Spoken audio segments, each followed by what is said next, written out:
Hi everyone, it's springtime here in Southern California. I'm in Zone 10B. It's a great time of year in the veggie garden as we transition from cool season to warm season veggies. In this video, I'll take you on a tour of our container garden and harvest some veggies. I'll also be doing some chores. I'll set up a trellis for our tomato and cucumber plants.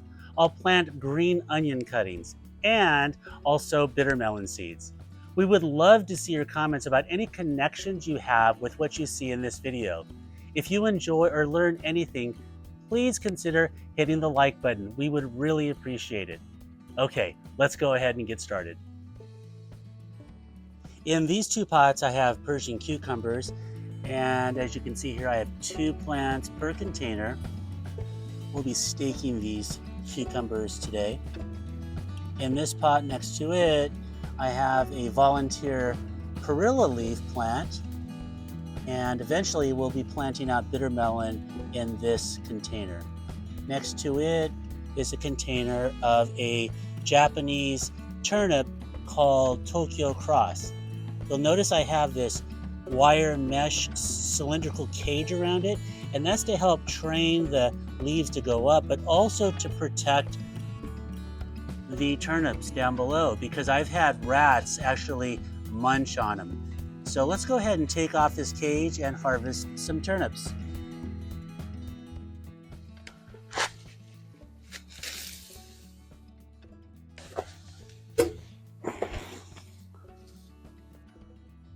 Oh, I've got some big ones in here. Let's take a look at this one here.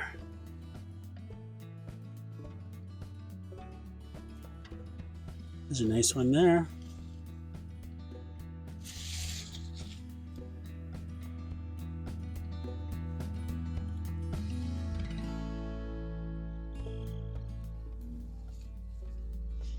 In this pot I have a tomato called Celebrity. It is a determinate variety and it will be growing up this tomato cage. Here we have a bush bean. This is the Blue Lake variety. I've taken a plant cage and cut it down so it will climb up the tomato cage so it won't flop on the ground. Next to that, I have some green onions that I started from cuttings, and in the pot next to it, I'll start some more green onions from cuttings that Ginger saved from her cooking. In this pot, we have bull's blood beets, so they're looking good. Here is a Thai pepper plant that Ginger started from seed. We just saved this label from a previous plant, but Ginger started these from seed and gave a lot away.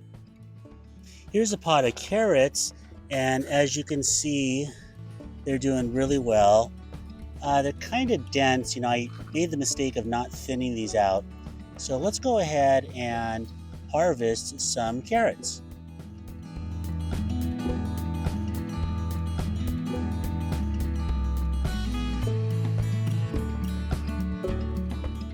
Okay, there are a few bigger ones in there, so it's good.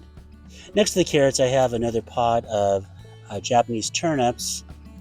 In this pot, we have some garlic. And coming over to this side, here we have some more of the bull's blood beets. And as you can see, these have gotten pretty big. So I'm going to try harvesting 1 or 2 of these beets. All right, let's take a look at this beet here. I'm going to pull away the mulch. And I can see that the beet has formed down there. Looks pretty good, actually. Not too bad. Okay. So there it is right there. Not too bad. Of course, we'll eat the greens as well. Let's see. Should I pull the other one? Oh, we can see some nice worms in there. Great worm action. That's great to see. Let's see. In these 4 pots, I have Shishito peppers. And this is one of our all-time favorite plants in the summertime because we just love eating Shishito peppers during the summer. And they do really well in our region. We've always had a lot of success. So we're looking forward to Shishito this summer. And next to the Shishito peppers are these Japanese eggplant. And here we have 2 grow bags of sweet potatoes. So as you can see, they're leafing out very nicely. If you'd like to see how I planted these and how I started the slips, click on the link in the description. And in this grow bag, I have Daikon radishes. So again, just like with the turnips, I have this cylindrical cage around it. And this is to prevent the rats from getting to those roots. So let's go ahead and harvest some Daikon radishes. All right, let's go ahead and pull out a Daikon radish. And you can see these foliage is great. In fact, we like to cook up the foliage, pan fry it. So we'll definitely take advantage of the greens. So let me go ahead and look for good sized daikon. This one right here is ready to be picked. So pull this guy out. Okay. All right. So not too bad. In these 5 pots, I have a variety of tomato called Momotaro that I started from seed. Planted these out a couple of weeks ago. And what I do when I plant these out is I place a thick layer of mulch at the base of the plant. And I do that with many of our veggies in these containers to retain moisture. As you can see, they're looking very, very healthy. So we're going to set up the trellising system for these today. And over here along this wall, I have a very popular variety of cherry tomato called Sungold, which we love. So I'm going to go ahead and set up the trellis for this as well. On this table, we have herbs. We have a pot of cilantro, which is going to seed, parsley, green onions, mint that we use for cocktails and cooking, as well as thyme, which we use a fair amount of in our cooking. In this pot, I have more cilantro, and as you can see, it is forming these flowers, which means that it's going to seed. And all that simply means is that it's entering the reproductive stage.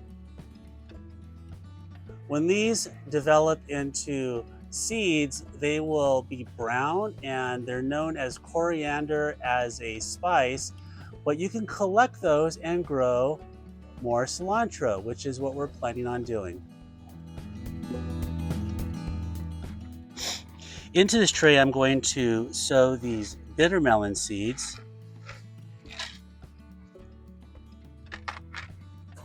So as you can see, they're very large seeds. I collected these from the fruit last year. Okay, I have 8 here. All I need is 3, so I will transplant the 3 strongest seedlings into the containers. All right, so let's go ahead and get started. So this tray has holes in it, and so that's to allow for drainage. I will actually be watering from the bottom up. So I have another catch tray here that has no holes in it. So the water will go into this tray. I'll put this tray on top of it. It'll float until the water is wicked up by the soil. Okay, so speaking of the soil, I use this Jiffy seed starting mix. This looks like this. It's a nice blend of peat moss, coconut coir, and vermiculite. And oftentimes, over time, what will happen is this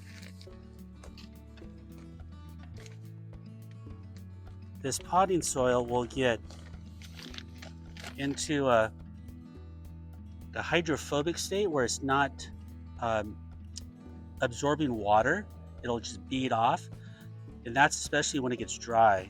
So what I like to do is just go ahead and measure out what I need here, probably add a little bit more here, and then drop it into a tray, and then just add water to it and mix it in. So I'll just add a little water to this. It's actually surprising how much water this soaks up. And I'll take a cultivator and then mix it in.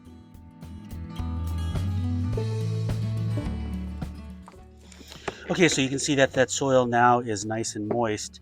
Let me go ahead and transfer this over to the tray.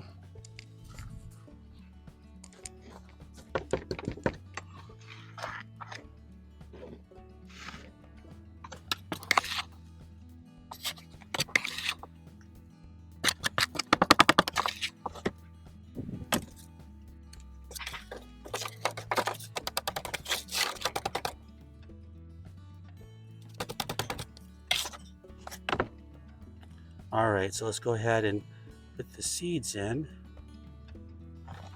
So I'm going to put them in about ½ inch or so.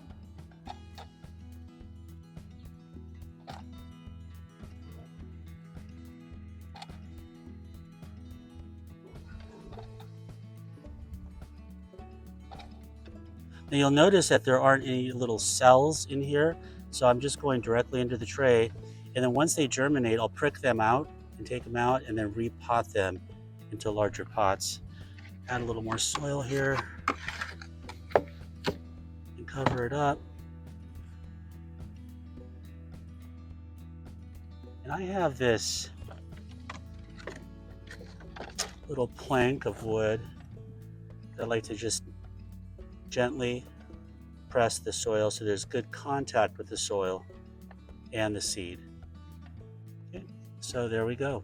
I have my tray, and so what we'll do here, we'll go ahead and pre-water it. I'll add some water here. Okay, and then drop this in, and it's floating right now, and it'll drop down as that water wicks up.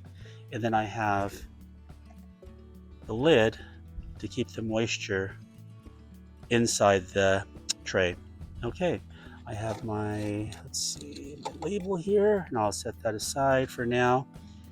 And once the seeds have germinated, they'll go under the grow lights, and I'll put the label in, and then eventually I will transplant them out into bigger pots, and then eventually into the garden. One of the easiest things to grow in a vegetable garden are green onions. All you have to do is take the cuttings that you save from your cooking and plant these. So let's go ahead and show you how that's done. Here I have a pot that has this cedar mulch on top of the potting soil. So this is about 1 inch to 2 inches thick.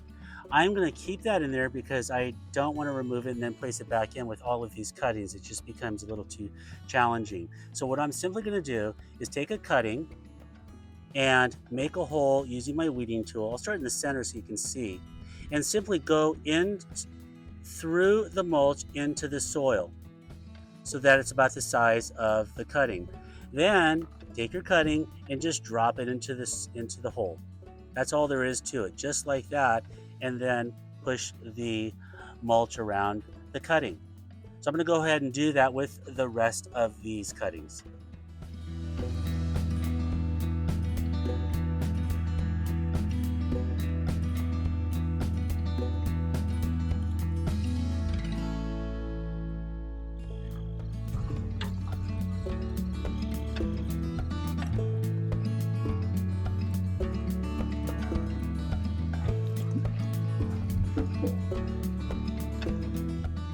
All right, I was able to pack in all of those cuttings into this pot. And as you can tell, they're already growing. And that's because after Ginger cut off the tops for her cooking, she took the cuttings and placed the roots in a container of water. So they were growing even before I placed them in the pot. And eventually they'll look like this. When you go to harvest, just simply cut them at the bottom, but leave the roots and the bottoms in because it will continue to grow. These are very easy to grow in the garden. So if you haven't done this, think about giving it a try. A lot of fun and easy. All right, it's time to put the trellis up for my tomatoes. And here you see these stakes that I had in storage. I have it labeled tomato trellis. I started using this product last year and the system worked out really well. If you'd like to see how I developed the system last year, as well as more details about this product, take a look at the video link in the description. So let's go ahead and put this trellis up.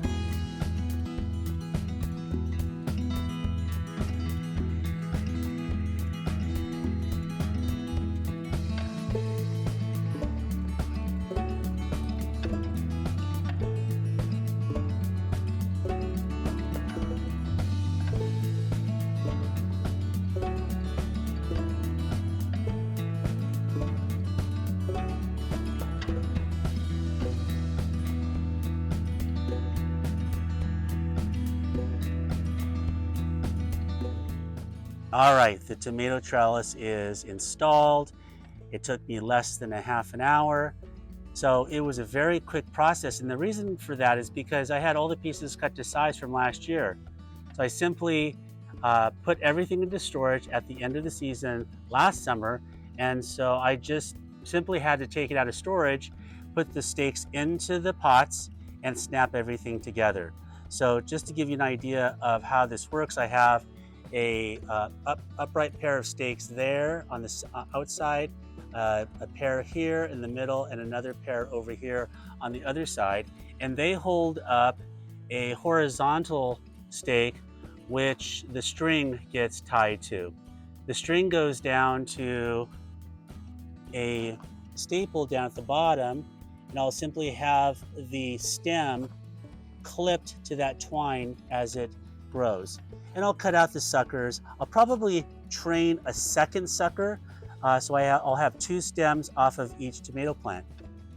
Okay, so we're good to go, and I'll give you updates on our tomatoes in future updates. So there you have it. This was our spring garden update. I hope you enjoyed the tour. Let's take a look at this beautiful basket of veggies that I harvested. We have turnips, beets, carrots, and Daikon radishes. Please take a look at the links in the description for more videos related to this garden. Please consider liking and sharing this video with people that you know. And please consider subscribing to our channel. We would really appreciate your support. And as always, thank you so much for watching.